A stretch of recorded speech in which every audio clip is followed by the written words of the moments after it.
Hello, it's Lindsay Kennard again, and I'm here to read a story by Alistair Gray, published in 1983, called The Cause of Recent Changes. The painting departments of modern art schools are full of discontented people. One day Mildred said to me, "I'm sick of wasting time. We start work at 10 and tire after half an hour, and the boys throw paper pellets at each other and the girls stand around the radiators talking.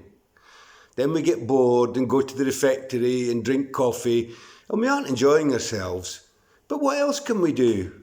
I'm tired of it. I want to do something vigorous and constructive." I said, "Dig a tunnel." "What do you mean?" "Well, instead of drinking coffee when you feel bored, go down to the basement and dig an escape tunnel." "But if I wanted to escape, I could walk through the front door and not come back." "Oh, you can't escape that way. The education department would stop your bursary and you'd have to work for a living." "But where would I be escaping to?" "That isn't important.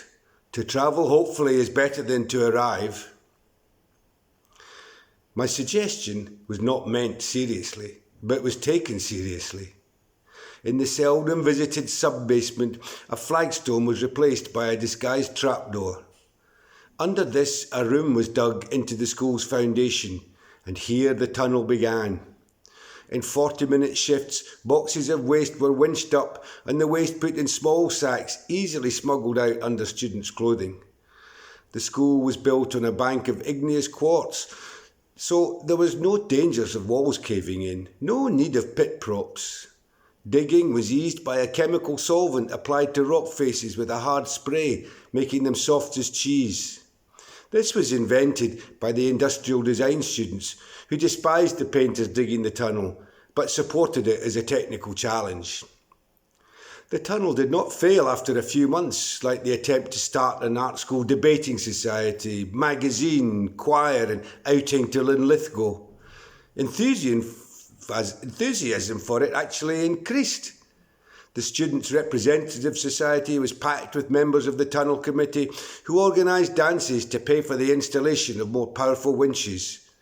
We all became more tense, jumping at small sounds, laughing loudly at feeble jokes, quarrelling with small provocation. Did some fear the tunnel would open a volcanic vent? Yet the diggers noticed no increase of temperature. Sometimes I wondered how the project remained free from interference. An engineering venture supported by several hundred people can hardly be called a secret. It was natural for those outside the school to regard rumours as fantastic inventions. But why did none of the teachers interfere? Only a minority were active supporters of the project. 2 were being bribed to remain silent. I'm sure the director and deputy director did not know. But what about the rest who knew and said nothing? Perhaps they also regarded the tunnel as a possible means of escape. One day, work on the tunnel stopped. The first shift going to work in the morning coffee break discovered that the basement entrance was locked. There were several tunnel entrances now, but all were found to be locked, and since the tunnel committee had vanished, it was assumed they were inside. This caused a deal of speculation.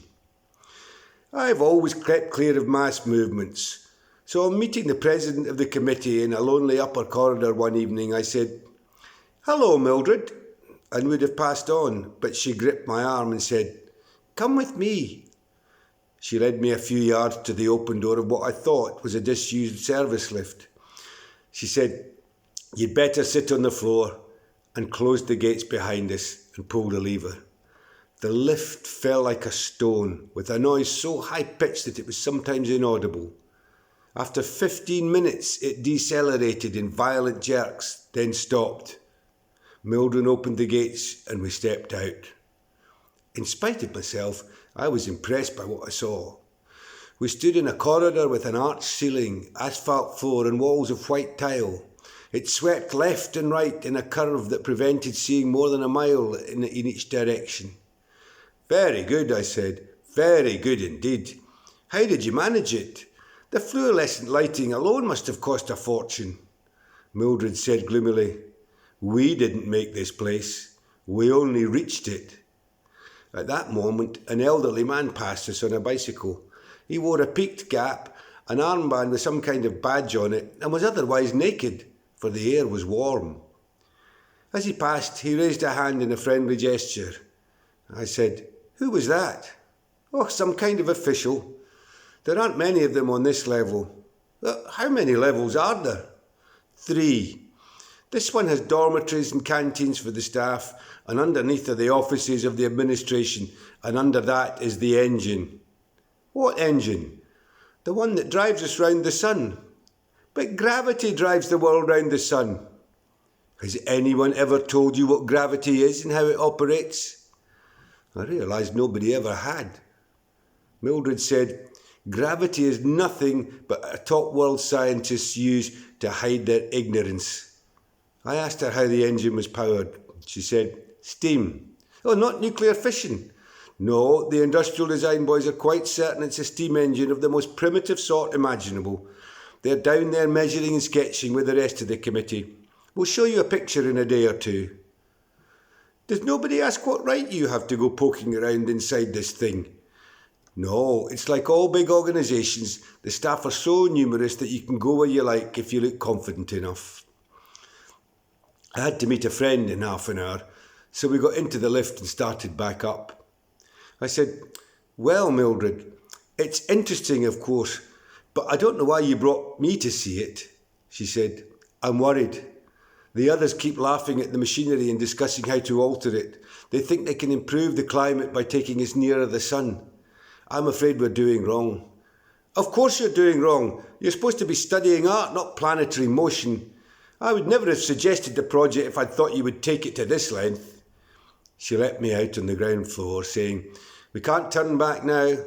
"Why not?" "Too many of us have invested too much to stop now." That's a usual, ancient and very bad excuse. But she stayed in the lift, shut the door, and I never saw her again. That night, I was wakened by an explosion and my bed falling heavily to the ceiling. The sun, which had just set, came up again. The city was inundated by sea. We survivors crouched a long time among ruins threatened by earthquakes, avalanches and whirlwinds. All the clocks were working at different speeds, and the sun, after reaching the height of noon, stayed there. At length, the elements calmed, and we examined the new situation. It is clear that the planet had broken into several bits. Our bit is not revolving. To enjoy starlight and darkness, to get a good night's sleep, we have to walk to the other side of our new world, a journey of several miles, with an equally long black journey when we want daylight. Sometimes I look across the very near horizon at other chunks of the old globe. It seems likely that the accident resulted from a chance remark of mine. It'll teach me to keep my mouth shut in future.